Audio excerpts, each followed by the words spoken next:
السلام علیکم ورحمۃ اللہ وبرکاتہ۔ وعلیکم السلام ورحمۃ اللہ وبرکاتہ۔ الحمد للہ نحمده ونصلي على رسوله الكريم، اما بعد فاعوذ باللہ من الشیطان الرجیم، بسم اللہ الرحمن الرحیم۔ ومن اراد الآخرة وسعى لها سعيها وهو مؤمن فأولئك كان سعيهم مشكورا۔ یہاں کچھ بڑے علماء بھی بیٹھے ہیں، چونکہ میں تو اجنبی ہوں، مجھے نہیں پتا کس کا کیا مقام ہے، کون بڑے عالم ہیں، کون درمیانے ہیں، کون کس درجے کے ہیں، تو میں تو اوپر چڑھ کے بیٹھ گیا، تو گستاخی بے ادبی معاف۔ بعض دفعہ شہرت انسان کو اونچا کر دیتی ہے، حقیقت میں وہ اونچا بننے کے لائق نہیں ہوتا۔ ان سے زیادہ عزت دار لوگ، علم والے لوگ بیٹھے ہوتے ہیں تو ان کی بے ادبی کا خطرہ ہوتا ہے۔ شہرت کے اصول کچھ اور ہیں اور اللہ کے ہاں مقبولیت کے اصول کچھ اور ہیں۔ ضروری نہیں کہ شہرت ہو گئی تو آخرت میں بھی مقبول ہو۔ یہ جو میں نے قرآن مجید کی آیت پڑھی ہے، میں اس کی کچھ تشریح آپ کے سامنے پیش کروں گا۔ سب سے پہلے تو اہل حدیث بھائیوں کا بہت شکریہ۔ میں نے جب پیچھے آمین کی آواز آئی نا، مجھے خاندانی قسم کی آمین فاتحہ کے بعد اندازہ ہوا کہ یہاں ماشاءاللہ سارے اہل حدیث ہیں، اور تو اگر یہی اعتدال ہم سب کی طبیعتوں میں پیدا ہو جائے تو پھر تو مسئلہ ہی نہیں۔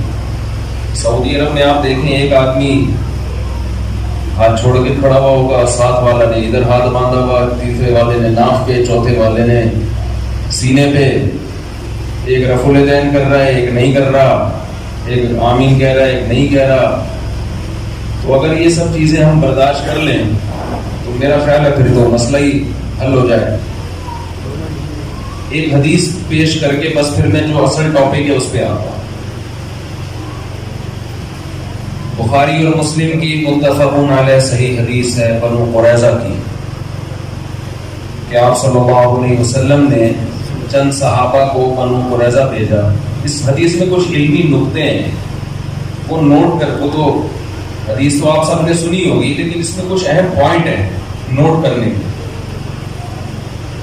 وہ شاید آپ نے نہ سنے ہو، وہ میں آپ کے سامنے پیش کروں گا۔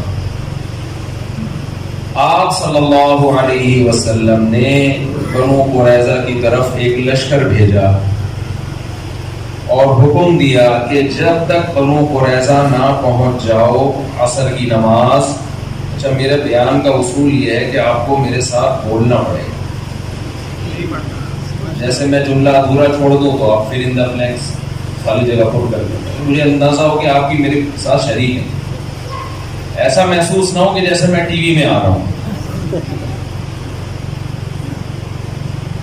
تو آپ صلی اللہ علیہ وسلم نے بنو قریظہ کی طرف صحابہ کو بھیجا اور حکم دیا کہ جب تک بنو قریظہ نہ پہنچ جاؤ کسی نے عصر کی نماز نہیں پڑھنی۔ مشہور حدیث ہے، راستے میں نماز کا ٹائم قضا ہونے لگا، صحابہ پریشان ہو گئے۔ ایک طرف نبی کی حدیث ہے بھائی جب تک مقام پہ نہ پہنچو عصر نہیں پڑھنا، لیکن دوسری طرف قرآن کی آیتیں حافظوا علی الصلوات والصلاۃ الوسطی، خصوصاً درمیانی نماز کی حفاظت کرو، عصر کی نماز۔ رائے کا اختلاف ہوا ہے، اور یہ اختلاف پیغمبر صلی اللہ علیہ وسلم کی مخالفت کرنے کے لیے نہیں، پیغمبر صلی اللہ علیہ وسلم کی اتباع کرنے کی غرض سے ہوا ہے کہ نبی کی اصل منشا اور اصل مراد ہے کیا۔ جنہوں نے ظاہر حدیث کو لیا، حدیث کے ظاہر کو، ظاہری الفاظ کو، انہوں نے کیا کیا کہ بھئی ہم نے نبی کے قول کے ظاہری الفاظ کو لینا ہے کہ عصر کی نماز جب تک بنو قریظہ نہ پہنچ جاؤ کسی نے نہیں، بس ہمارے لیے اتنا کافی. اس کی باریکی میں جانا، اس کا مفہوم تلاش کرنا، اس کا اصل مقصد کیا تھا، اصل منشا کیا تھی، ہم اس کے مکلف نہیں. بولو نا نہیں. آپ تو پنڈی کے لوگ ہو یار. تو انہوں نے نماز قضا کر دی. دوسرے فریق نے کیا کہا؟ نبی کی منشا یہ نہیں، الفاظ تو یہ ہیں، منشا یہ. نبی عالم الغیب نہیں ہے. آپ کو کیا پتا کہ ہم بنو قریظہ جب پہنچیں گے تو نماز ہی قضا ہو جائے گی. یہ جو قرآن کا حکم ہے حافظوا علی الصلوات والصلاۃ الوسطی، یہ عمومی حکم ہے. یہ قرآن کی آیت اصل ہے اور حدیث ایک خاص شرط کے ساتھ مقید ہے. میں اصطلاحی زبان میں اس کو سمجھانے کی کوشش کر رہا ہوں. صحابہ نے اتنی ٹیکنیکل بحث نہیں کی تھی، انہوں نے تو سادہ یہ تو میں ایک فقہی اور اصطلاحی انداز سے سمجھا رہا ہوں کہ اصل تو قرآن کی ایک آیت ہے اور نبی کی جو مشہور اور متواتر حکم ہے وہ تو نماز کی قضا کرنے کی تو اجازت نہیں ہے، اسلام میں تصور نہیں ہے. تو یہ جو حکم دیا جا رہا ہے کہ بنو قریظہ پہنچنے سے پہلے یہ ایک قید اس میں لگی ہوئی ہے. وہ قید یہ ہے کہ بشرطے کہ وہاں پہنچ جاؤ. اگرچہ اس کی صراحت نہیں ہے، دوسرے دلائل کی روشنی میں یہ شرط کی صراحت کی ضرورت نہیں تھی، یہ شرط لگی ہوئی ہے.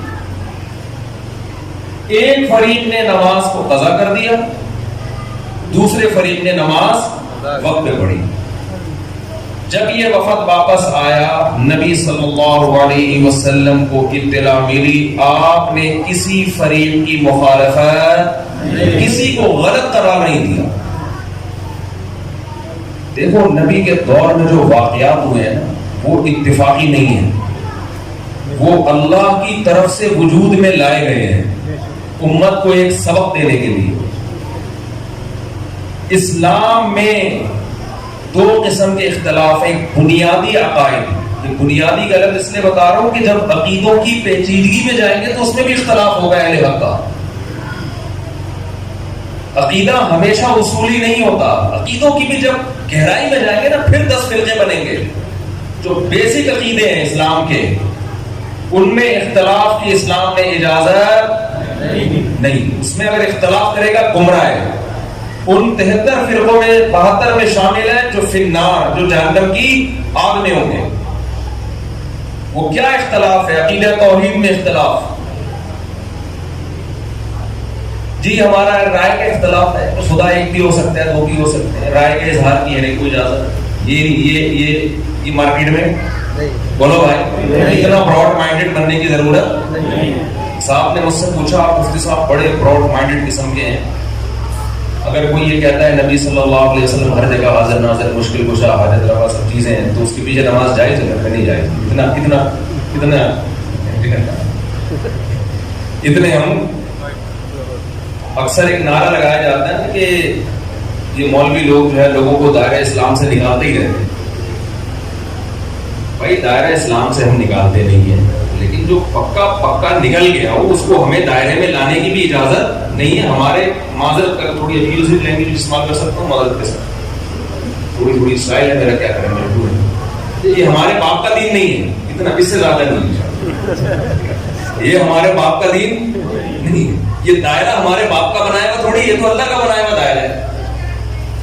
ہم کوشش تو یہی کرتے ہیں بھائی کفر کا فتویٰ حتی الامکان جب تک کوئی صحیح تعویل ہو سکتی ہے کسی پہ کفر کا فتویٰ نہ لگایا جائے، لیکن اس کی بھی ایک حد ہوتی ہے. ایک آدمی اپنی بات کی خود تعویل کے لیے تیار نہیں ہے. وہ کہہ رہے بھائی میں نبی کو مشکل کشا سمجھتا ہوں، حاجت روا سمجھتا ہوں. بھائی اس کا مطلب بتا دے. حاجت روا کا شاید مطلب یہ ہو کہ کچھ کھینچتان کے نکال لو. وہ کہہ رہے نہیں، اللہ نے اپنے نبی کو اختیارات دے دی ہیں کہ وہ جب چاہیں جس کی چاہیں مدد کر سکتے ہیں. تو بھائی اب وہ تو خود اپنی بات کی تعویل نہیں کر رہا نا، تو ہم کیسے اس کی کھینچتان کے لے آئیں اس کو. تو عقیدہ توحید ہے. عقیدہ توحید میں سب سے پہلے دعا لغیر اللہ، یہ شرک کی سب سے اعلیٰ قسم ہے. دعا لغیر اللہ سب سے اعلیٰ قسم، کہ آپ کسی کو یہ سمجھ کے کہ اللہ نے اس کو ما فوق الاسباب اختیارات دے دیے ہیں، یہ سمجھ کے جب آپ کسی سے مانگتے ہیں تو یہ دعا ہے. یہ وہ پولیس والی ہیلپ لائن نہیں ہے کہ لوگ کہتے ہیں پولیس سے مدد مانگنا جب شرک نہیں ہے بھائی، تو بزرگوں سے مدد مانگنا کہاں سے شرک ہو گیا؟ بھائی پولیس کی مدد اسباب کے تحت ہوتی ہے. ابھی میں عقیدہ توحید بیان کر رہی ہوں تو پھر لمبا بیان ہو جائے گا پورا. پولیس کی مدد اسباب کے تحت ہوتی ہے، اور جو ان کو معبود سمجھ کے پکارا جاتا ہے ما فوق الاسباب، کہ اس کو کچھ ایسی اختیارات دے دیے کہ اس کو سبب کی ضرورت نہیں، اس کو پولیس کی بھی ضرورت نہیں، ویسی مدد کر لے گا. تو عقیدہ توحید ہے، عقیدہ ختم نبوت ہے، عقیدہ رسالت ہے. آپ صلی اللہ علیہ وسلم اللہ کے نبی ہیں. جنت، جہنم، آخرت، ان چیزوں میں اختلاف رائے کی اجازت نہیں. کوئی اختلاف رائے کرے گا تو ہم مارے کوٹیں گے نہیں، دائرہ اسلام سے اس کو باہر کیا کریں گے؟ ہم نہیں باہر کریں گے. باہر تو ہو چکا ہے، ہم بتائیں گے کہ ہو گیا ہے. حضرت مفتی محمد شفیع صاحب سے ایک دفعہ کسی نے پوچھا کہ یہ مولوی لوگ دین کے ٹھیکیدار کیوں بنے ہیں؟ وہ دائرہ اسلام میں باہر ہے، وہ دائرہ اسلام کے اندر داخل ہے، وہ خارج ہے، یہ ٹھیکیدار کیوں بنے ہیں؟ انہوں نے فرمایا ہم ٹھیکیدار نہیں، چوکیدار بہرحال ہیں. ٹھنڈا لے کے بیٹھے ہوئے ہیں، غلط چیز کو اندر آنے نہیں دیں. ٹھیکیدار نہیں ہے، ہم کیا ہیں؟ دین کے چوکیدار بہرحال. اسلام کا ایک باؤنڈری ہے، باؤنڈری سے آپ کو نکلنے کی اجازت نہیں ہے. تو بیسک عقیدے، عقیدہ توحید ہے، عقیدہ رسالت ہے، عقیدہ تقدیر ہے. ان میں اسی طرح اہل سنت والجماعت کا متفقون علیہ عقیدہ ہے صحابہ کلہم عدول. سارے صحابہ کیا ہیں؟ عادل ہیں. حضرت معاویہ رضی اللہ تعالی عنہ سے مروی حدیثیں بخاری میں بھی ہیں، مسلم میں بھی ہیں. کوئی ایک محدث ایسا نہیں ہے جس نے حضرت معاویہ کی حدیث کو معاویہ ہونے کی وجہ سے چھوڑا ہو. کوئی ایک محدث ایسے نہیں. آپ جو ان پر الزامات لگاتے ہو، انہوں نے حضرت علی کو برسر منبر معاذ اللہ نقل کفر، گالیاں دلوان، جو جھوٹے الزامات، گالیاں دینے کی ترغیب دیا کرتے تھے. بتاؤ داماد رسول کو جو گالیاں دینے کی ترغیب دیتا اور برسر منبر گالیاں دیتا وہ عادل ہو سکتا ہے؟ عادل کا مطلب ثقہ، نیک. تو یہ عجیب دوغلی معاذ اللہ نقل کفر دوغلی پالیسی ہے کہ محدثین عادل بھی کہہ رہے ہیں اور یہ بھی مان رہے ہیں کہ معاذ اللہ گالیاں دیا کرتے تھے. تو یا تو میرے بھائی گالیاں نہیں دیتے تھے، یا آپ نے یہ اردو کے میں خود سے ایک ترجمہ کشیدہ ہوا ہے اور خود سے حضرت معاویہ پہ آپ نے ایک الزام تھوپا ہوا ہے. کیونکہ میرا یہ ٹاپک نہیں، میں چاہ رہا ہوں جو بات میں کہنا چاہ رہا ہوں جلدی سے ہو جائے. میرے اندر بڑے فالٹ یہ ہے کہ میں جب چلتا ہوں نا کسی اسٹیشن کی طرف تو راستے میں قیام کام میں بہت ٹائم ہمارا گزر جاتا ہے. تو بیسک عقیدوں میں کسی کو اختلاف کی اجازت نہیں، اس میں بھی. دوسری بات ہے فروعی مسائل. اب مجھے ایک بات بتاؤ کہ فروعی مسئلے میں اسلام میں جو عملی مسائل ہیں ان میں سب سے زیادہ، یہ توحید کے بعد سب سے اہم حکم نماز کا ہے یا نہیں ہے؟ بولتے کیوں نہیں بھائی؟ اسلام میں تو جب آدمی مسلمان ہوتا ہے، یعنی شرک کے بعد سب سے بڑا جرم گناہ کیا ہے اسلام میں؟ نماز قضا کر دینا. امام احمد ابن حنبل تو اس کے قائل ہیں کہ وہ اسلام سے ہی خارج ہیں، اور عبداللہ بن مسعود کی صحیح حدیث بھی ہے اس بارے میں کہ ہم نبی کے دور میں کسی گناہ کو کفر نہیں سمجھتے تھے، لیکن نماز چھوڑنے کو ہم کیا سمجھتے تھے؟ کفر. اب یہاں کفر سے کفر دون کفر مراد نہیں ہو سکتا، اس لیے کہ وہ تو سارے گناہ ہیں نا، اس میں تعویل نہیں ہو سکتی عبداللہ بن مسعود کے اس قول میں. اس لیے امت میں اختلاف رہا ہے کہ کسی گناہ کے بارے میں کسی مجتہد کا یہ قول نہیں ہے کہ چھوڑنے سے کافر ہو جاتا ہے. لیکن امام احمد بن حنبل کا نماز کے بارے میں کیا قول ہے؟ جان کر چھوڑنے سے کافر ہو جائے. حتیٰ کہ شیخ بن باز کا یہ فتویٰ تھا سعودیہ کے سابق مفتی اعظم کہ اگر کوئی رات کو سویا اور اس نے فجر کی نماز کا الارم نہیں لگایا اور الارم لگایا صبح آفس کا 8 بجے کا، وہ کافر ہو جائے گا، اس کا نکاح بھی ٹوٹ جائے گا. اتنا بڑا حکم. ایک بات، صحابہ کا کس میں اختلاف ہو رہا ہے؟ یہ جو بنو قریظہ والی حدیث میں روزے میں ہو رہا ہے، زکات میں ہو رہا ہے، کس میں ہو رہا ہے؟ نماز میں. اس سے بڑی اختلاف کی مثال مل نہیں سکتی. ایک یہ نمبر لگا کے نوٹ کریں، دوسرا، نماز بھی کسی سنت یا نفل نماز میں اختلاف نہیں ہو رہا. ہمارے تو پھٹے ہوتے ہیں نا زور سے، جمعے سے پہلے 4 سنتیں موقع ہیں یا نہیں ہیں، یا جمعے کے بعد ہیں یا نہیں ہیں، عشاء کی کتنی رکعتیں ہیں، یہ چلتا ہے نا آپس میں. پولیس قربانی پڑے گی بھائی سمجھانے کے لیے بات. ہمارے پھٹے کیا چل رہے ہوتے ہیں؟ فرائض میں ہمارا کوئی اختلاف نہیں ہے، ہمارا تو سنتوں میں چل رہا ہوتا ہے کہ ظہر سے جمعے سے پہلے کی 4 ہے، جمعے کے بعد کی ہے کہ نہیں ہے. کچھ کہتے ہیں نہیں ہے، کچھ کہتے ہیں وہ صدیوں پرانے جھگڑے ہیں وہ چل رہے ہیں اور وہ چلتے رہیں گے. وہ عیسیٰ علیہ السلام سے پہلے کوئی ختم، جب حضرت عیسیٰ علیہ السلام آئیں گے نا وہی ختم کریں گے. اس سے پہلے ہمیں برداشت کرنا ہے پھٹوں کو، سمجھ رہے ہیں نا، یہ ختم ہونے والے نہیں ہیں. تو یہ جھگڑے، یہ سنتوں کی لڑائی ہوتی ہے ہماری. اور حضرت نبی صحابہ کے دور میں جو اختلاف ہوا وہ نماز کی سنتوں میں نہیں بلکہ نماز کی فرض میں. کتنے پوائنٹ ہو گئے؟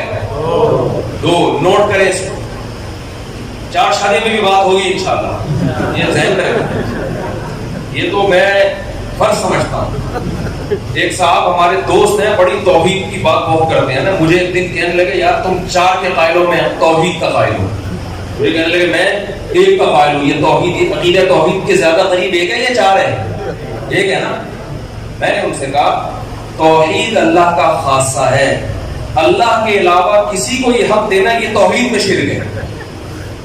میں سمجھتا ہوں یہ خالص توحید نہیں ہے. بھئی اللہ اکیلا، اللہ ہی ہے، بیویاں اکیلی نہیں ہونی چاہیے. ہم صرف ہمارا معبود ایک ہے بس. اس کے بعد ہر چیز ہماری 8-8 10-10. باپ بھی ایک ہوتا ہے، ماں بھی ایک ہوتی ہے، بیویاں، دوست، ماتحت یہ ہول سیل کے حساب سے ہونے چاہیے. یہ میں تھوڑا سا بھی آگے چلیں گے اس پہ انشاءاللہ، تھوڑی دیر میں بات کروں گا اور میں آپ کو اس کے نقصانات بتاؤں گا جو ایک ہم نے رکھے. جو قوم کا جو بیڑا غرق کیا ہے نا، اللہ معاف فرمائے. جو عورتوں کا جو بیڑا غرق ہو رہا ہے وہ خون کے آنسو رونے کا دل چاہتا ہے. وہ حالات دیکھ ہے. تو عقیدہ توحید، ہاں صحابہ 2 پوائنٹ ہو گئے. ایک اختلاف نماز میں ہو رہا ہے جو توحید کے بعد سب، کیونکہ توحید میں تو ہو نہیں سکتا تھا نا، وہ تو پھر اسلام سے خارج ہو جاتے. اختلاف کس میں ہو رہا ہے؟ نمبر 2 سنتوں میں، نوافل میں نہیں بلکہ فرض میں. تیسری بات، اختلاف اس نماز میں ہو رہا ہے جس کی اہمیت سب سے زیادہ. 5 نمازوں میں قرآن کہتا ہے الصلاۃ الوسطیٰ، سب سے امپورٹنٹ کون سی ہے؟ عصر کی نماز، اس کی حفاظت کرو. اس میں اختلاف ہو رہا ہے. اختلاف کی نوعیت کم ہو رہی ہے، بڑھ رہی ہے؟ بڑھ گئی. چوتھی بات، اس کی رکعتوں میں اختلاف نہیں ہو رہا کہ اس دفعہ عصر ہم نے 4 پڑھنی ہے کہ 2 پڑھنی ہے، بلکہ اختلاف اس میں ہو رہا ہے کہ پڑھنی بھی ہے کہ نہیں پڑھنی. کتنے پوائنٹ ہو گئے؟ 4. پھر عصر کی نماز کی کسی صفت میں اختلاف نہیں ہو رہا کہ آمین آہستہ کہنی ہے کہ زور سے کہنی ہے، رفع الیدین کر کے کرنی ہے کہ رفع الیدین کے بغیر پڑھنی ہے، جو امام کے پیچھے ہوگا اس نے فاتحہ پڑھنی ہے کہ نہیں پڑھنی. یہ نماز کی صفات ہیں، نماز کا وجود نہیں ہے. جبکہ صحابہ کا اختلاف نماز کے عدم اور وجود میں ہو رہا ہے کہ پڑھنی بھی ہے، پوری نماز ہی پڑھنی ہے کہ نہیں پڑھنی ہے. بہت مشکل ہے. میں سمجھا پا رہا ہوں اپنی بات؟ اس سے بڑا کسی فروعی مسئلے میں اختلاف ہو نہیں سکتا. لیکن نبی نے کسی ایک کو بھی ملامت نہیں. نبی کی یہ حدیث دیکھو، السکوت فی موضع البیان بیان. علماء جان، کہیں بیان کرنا ضروری ہو لیکن پیغمبر پھر بھی خاموشی اختیار کر لیں، یہ خاموشی پیغمبر کا. بعض حدیثیں خاموش ہیں. نبی نے فرمایا، کہاں فرمایا بھائی؟ کہیں بھی نہیں ہے. بھائی نبی اس موقع پہ خاموش ہو گئے تو یہ فرما دیا. تو یہ خاموشی نبی کی اس کی علامت تھی کہ دونوں فریق درست ہے. اس سے ہمیں نبی صلی اللہ علیہ وسلم نے قیامت تک کے لیے اصول بیان کر دیا کہ دیکھو اگر مقصد پیغمبر کی اطاعت ہے تو اگر حدیث میں رائے میں اختلاف ہو رہا ہے تو یہ اختلاف کی وجہ سے ایک دوسرے پہ کیچڑ نہیں اچھالنا ہے. صحابہ نے یہ نہیں کہا کہ تم، یعنی ہم لوگ اگر میرے جیسا نالائق ہوتا اگر تو ہم کیا کریں؟ آؤ مناظرہ کرو. گڑھ، پھر ایک دوسرے کے خلاف جو سوشل میڈیا پہ جو طوفان بدتمیزی چل رہا ہے، آپ کہہ سکتے ہیں ہم بھی تو جہلم یہی کر کے آئے ہیں، ہم جہلم اس کو روکنے کے لیے گئے ہیں، کرنے کے لیے نہیں گئے، اور اللہ کا شکر ہے ایسا رکا ہے، اب اللہ نے چاہا تو انشاءاللہ یہ فتنہ سر نہیں اٹھائے گا۔ تو ہمیں اپنے اندر یہ تحمل پیدا کرنا پڑے گا، اختلاف کا تحمل کریں، جو مسائل اسلاف میں اختلافی چلے آ رہے ہیں چل رہے، تو ایسے یہ ختم نہیں ہو سکتے اور ختم ہونا بھی نہیں چاہیے، اس لیے کہ تو اللہ تعالیٰ نے اپنے نبی صلی اللہ علیہ وسلم کی ہر ادا کو کسی نہ کسی طرح سے محفوظ کیا۔ اب میں جلدی سے اس آیت کی طرف آتا ہوں، وَمَنْ أَرَادَ الْآخِرَةَ وَسَعَى لَهَا سَعْيَهَا وَهُوَ مُؤْمِنٌ فَأُولَٰئِكَ كَانَ سَعْيُهُمْ مَشْكُورًا۔ اس آیت میں اللہ نے کامیاب ہونے کی 4 شرطیں بیان کی ہیں۔ ہم میں سے ہر شخص چاہتا ہے نا کامیاب ہونا، تو اللہ نے کتنی شرطیں بیان کی ہیں؟ 4۔ سب سے پہلی شرط وَمَنْ أَرَادَ الْآخِرَةَ، آپ کی نیت کیا ہونی چاہیے؟ آخرت۔ انسان تہجد گزار ہو، اللہ کی راہ میں جہاد کرے، تبلیغ کرے، اگر نیت اللہ کی رضا نہیں ہے تو وہ عمل مقبول نہیں۔ کتنا ہی بظاہر حدیث میں آتا ہے وہ شہید جہنم میں ڈال دیا جائے گا جو لوگوں کو دکھانے کے لیے اللہ کی راہ میں لڑا ہوگا۔ دوسری شرط اللہ نے کیا بیان کی ہے؟ وَسَعَى، صرف نیت کافی نہیں ہے بلکہ کیا کرے؟ کوشش۔ بیٹھا ہوا ہے ہاتھ پہ ہاتھ رکھے ہوئے، میری نیت ہے میں صدقہ خیرات کروں گا، صدقہ کرنے کی کوشش نہیں کرتا۔ میری نیت ہے میں رشتہ داری کو جوڑوں گا، جوڑنے کی کوشش نہیں کرتا۔ میری نیت ہے میں جہاد کروں گا، تیاری نہیں کرتا، کوشش نہیں کرتا، نیت نہیں کرتا۔ نیت سے مراد عمل کی نیت۔ میری نیت ہے جی میں ماں باپ کی خدمت کروں گا مگر خدمت کی کوشش نہیں کرتا، تو اللہ نے کامیابی کی دوسری شرط کیا بیان کی ہے؟ وسعا، کوشش بھی کرنی ہے، بولے نا بھائی، کرنی ہے۔ تیسری شرط وسعا لها سعیها، کوشش آخرت والی، اخفل طریقے سے کوشش نہیں کرتا۔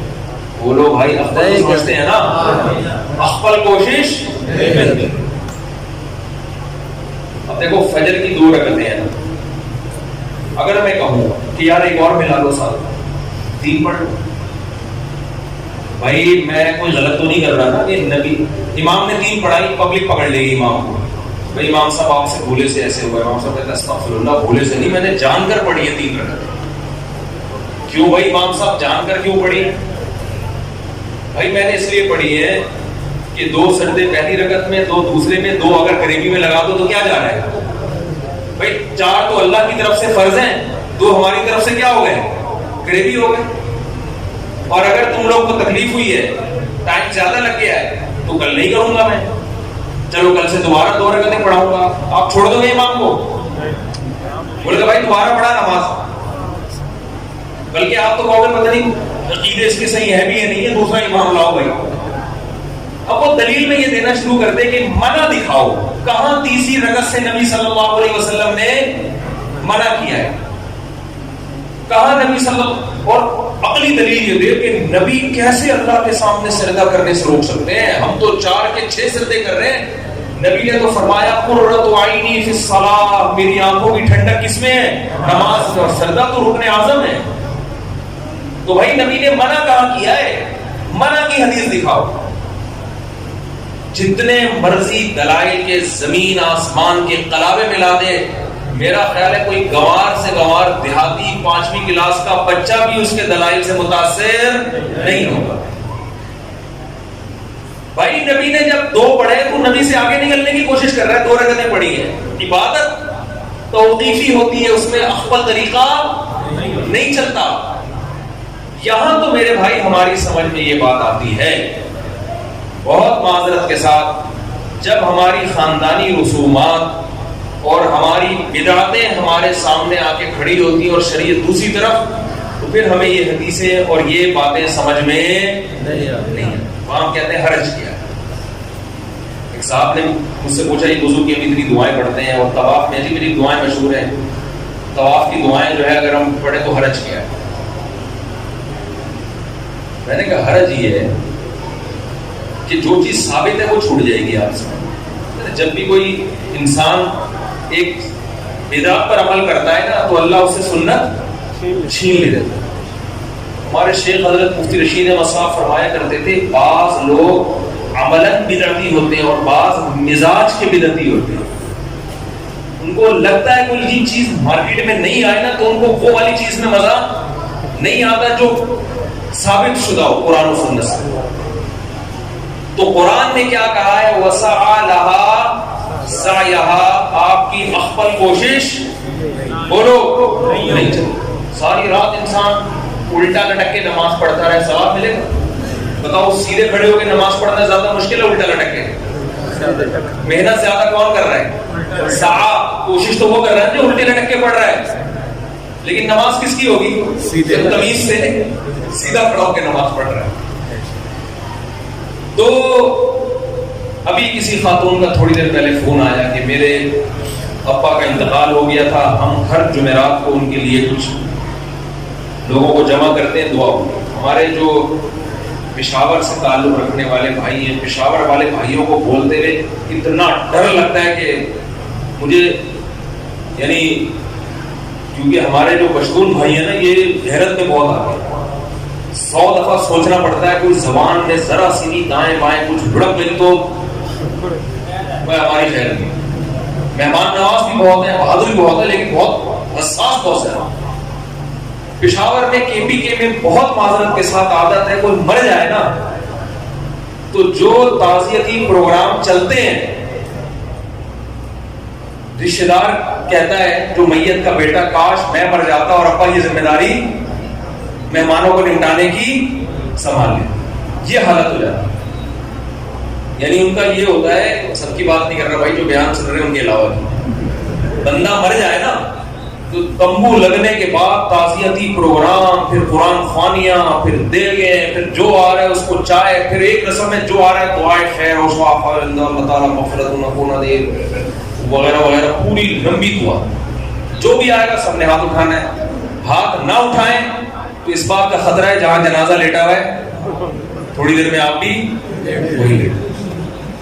میرا اندرون سندھ دورہ ہوا, مجھے نہیں پتا تھا ان کیا میت بھی ہو گئی ہے تو, اور میت ہوئے بھی کئی دن ہو چکے تھے. میں وہاں گیا, میں تو سندھی حضرات تھے بڑے محبت کرنے والے, بیان سن رہے ہو تو بھائی معذرت.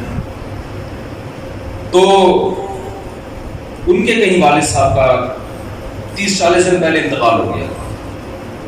اب جو بھی آ رہا ہے نا 30-40 دن کے بعد بھی کیا کر رہا ہے, ہاتھ اٹھا کے دعا. مجھے پتا تھا یہ ان کی رسم ہے, جو نہ مانگے نا اس کو چھوڑتے نہیں ہے. 3 دن ویسے ہی تعزیت, اتنا لمبا غم کو کھینچنا شریعت میں ویسے بھی نہیں ہے. میں نے ارادہ کر لیا, میں نے کہا میں بس اخفل طریقے سے دعا مانگوں گا, ہاتھ نہیں اٹھاؤں.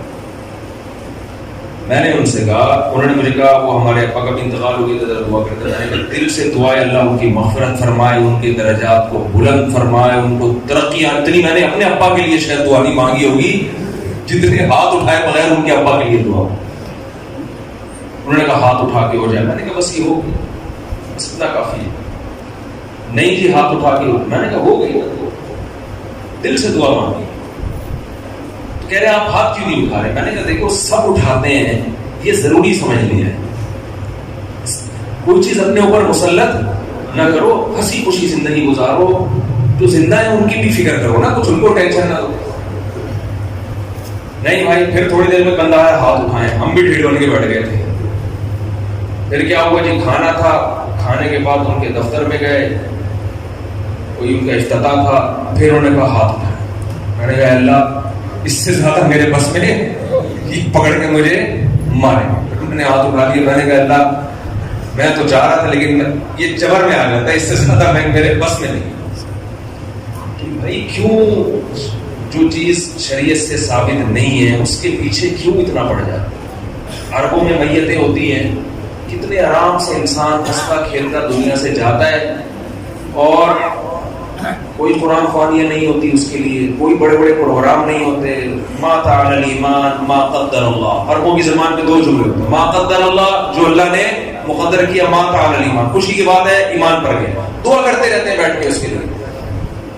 ہمارے ہاں کیا تمبو لگتے ہیں، وہ آ رہا ہے پھر جا رہا ہے کوئی، پھر وہ جو بیچارے جو پیچھے لواحقین ہیں، مجھے خود کے بھی سے فون آتے ہیں، کہتے ہیں ہمارے ہاں مفتی صاحب میت ہو جائے اتنا عذاب بن جاتا ہے کہ ہمیں سارے کام چھوڑ کر بس ہاتھ پھر وہ آٹومیٹک پھر وہ دعا دل سے بھی نہیں نکلتی اور وہ ایک رسم بن جاتی ہے، ہوا پھر نیچے گرا ہے، پھر یوں اڑایا پھر نیچے گرا ہے. بھائی تھوڑی دیر تنہائی میں بیٹھ کے ابا کے لیے رو رو کے دعا مانگ لیتے ہیں، وہ اس سے زیادہ اچھی.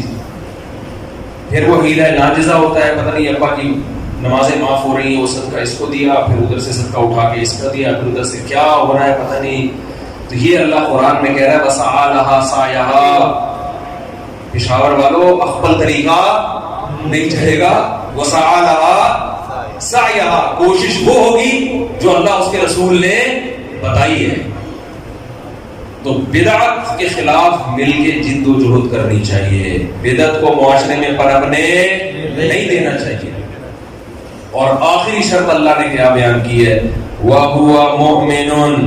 یہ تمام معیارات پہ اگر کوئی پورا اتر بھی گیا، جب تک ایمان نہیں ہے، ایمان سے یہاں لغوی ایمان مراد نہیں ہے، وہ تو ہندو کا بھی ہوتا ہے ایمان، تو مطلب کہ وہ اپنے بھگوان پہ ایمان رکھتا ہے. ایمان سے اصطلاحی ایمان کہ جو اسلام کے ضروری عقائد ہیں ان تمام کو تسلیم کرتا ہو. تو ایمان کے بغیر کوئی نیکی مقبول نہیں ہے. مجھ سے لوگ اکثر پوچھتے ہیں، یہ اتنے بڑے بڑے سائنسدان تھے، انہوں نے انسانیت کی اتنی خدمت کی ہے اور آپ کہتے ہو یہ جنت میں نہیں جائیں گے، تو ان کو کوئی آخرت میں بدلہ نہیں ملے گا، ایسا کیوں ہے بھائی؟ اسلام ایسا سخت نظریہ کیوں سکھاتا ہے؟ میں ان سے کہتا ہوں دیکھو ان بڑے بڑے سائنسدانوں نے آپ کی خدمت کی، جس کی وجہ سے آپ کو ان سے اتنی محبت کہ آپ کو ان کا جنت میں نہ جانا اور جہنم میں جانا برا لگ رہا ہے. تو جس اللہ نے ان پر اتنے احسانات کیے تو اس اللہ سے ان کو تعلق کیوں نہیں؟ آپ کو ان کے ایڈیسن نے بلب ایجاد کر لیا، ایک بلب دیا ہے اس نے. اب ہماری یونیورسٹی کے طلبہ چاہتے ہیں جہنم میں نہ جائے، ہم بھی چاہتے ہیں نہ جائے، تو بھائی اگر نہ جائے تو ہمیں کیا ہو؟ لیکن اللہ کہہ رہا ہے کہ نہیں، اگر اس تک اسلام کی دعوت پہنچی تھی، عقیدہ توحید اس تک پہنچا اور اس نے عقیدہ توحید پر ایمان نہیں لایا، اللہ نہیں معاف کرے گا، یہ قرآن کا فیصلہ ہے. اب ہمارے جو یونیورسٹی کے لوگ ہیں نا، ان کو بڑے اشکالات ہوتے ہیں، اور اتنی انسانیت کی خدمت کی، بلب بنانے چلا گیا. وہ بلب کیا کیا کر رہا ہے آپ دیکھیں، وہ بلب جناب روشنی کا کام بھی کر رہا ہے، بیکری کے کیکوں کو بھی کیا کر رہا ہے؟ تازہ رکھ رہا ہے نا. پتہ نہیں لگتے ہیں، پہلے تو وہ کیک کو گرم کرنے کے لیے بلب لگایا کرتے تھے. تو کتنی خدمت کر کے چلا گیا وہ، اور یہ مسلمان لوگ کہتے ہیں کہ وہ جنت میں نہیں جائے. تو بھائی اس نے ایک بلب دے کر آپ پر احسان کیا اور آپ کو اس کا جنت میں، اس کا جہنم میں جاتے ہوئے ترس آ رہا ہے کیونکہ آپ کا محسن ہے. تو جس خدا نے سورج دیا، چاند دیے، جس خدا نے ایڈیسن کو پیدا کیا، جس خدا نے اتنے بڑے بڑے ان لکم فی الانعام لعبرۃ نسقیکم مما فی بطونہ من بین فرث ودم لبنا خالصا سائغا للشاربین. قرآن کہتا ہے سوکھا چارہ ہم ان جانوروں کو کھلاتے ہیں، سوکھے چارے کو تم رگڑ کے دیکھو تیل کا ایک قطرہ نہیں نکلے گا، لیکن اس جانور کو کھلاتے ہیں کیسا چکنا گاڑا دودھ سوکھی گھاس سے اللہ نکال کے دکھاتا ہے. اور اس خالصا فرمایا کہ نہ اس میں گوبر کی بدبو نہ خون کی بدبو.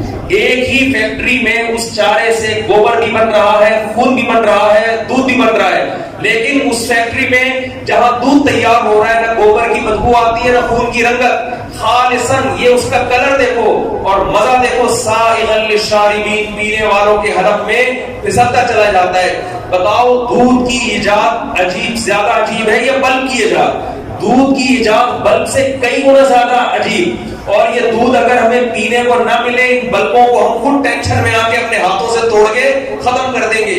کس قدر بڑی نعمت جس خدا نے، اور یہ ایک نہیں ہے، وَإِن تَعُدُّوا نِعْمَتَ اللَّهِ لَا تُحْصُوهَا. قرآن کہتا ہے اگر ایڈیسن کی نعمتوں کو گنو گے 4-6 سے زیادہ اس کی چیزیں نہیں ملیں گی، اور وہ بھی اللہ کی دین ہوگی. اللہ نے اس کی کھوپڑی میں ڈالا ہوگا کہ تو یہ بنا دے، خود سے نہیں جاتا کچھ کسی کا دماغ. اور جب اللہ کی نعمتوں کو تم گننا شروع کرو گے، لا تحصوها، تم قیامت آ جائے گی ان نعمتوں کو شمار نہیں کر سکتے. تو اس خدا سے جب تک آپ کو محبت نہیں ہوگی, اس خدا کے احکام کا التزام نہیں کرو گے, تو جنت میرے بھائی اللہ نے بنائی ہے. جس خدا نے جنت بنائی ہے وہ اپنے پرچے میں پاس ہونے والوں کو اس جنت میں داخل کرے گا. اس کا اپنا معیار ہے. جنت کا ہمارا اخبار معیار نہیں چلے گا, اس کا اپنا معیار ہے, اس معیار پہ پورا اترنا پڑے گا. اس سائنسدانوں کی تھوڑی ہے جنت جو ہم کہیں گے جی سائنسدانوں نے بنائی ہے. جس خدا نے بنائی ہے میرے معیار پہ چلو.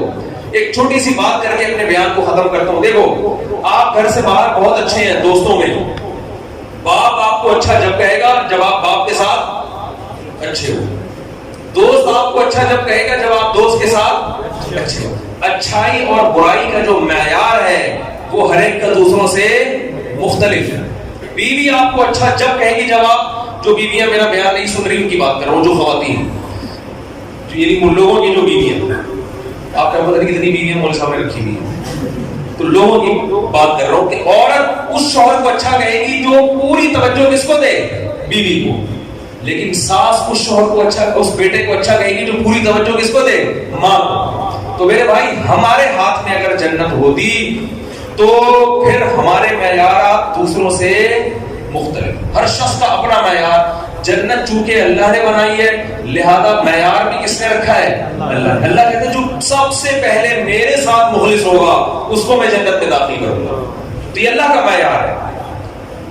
تو اللہ نے 4 شرطیں بیان کی, یاد رہیں گی.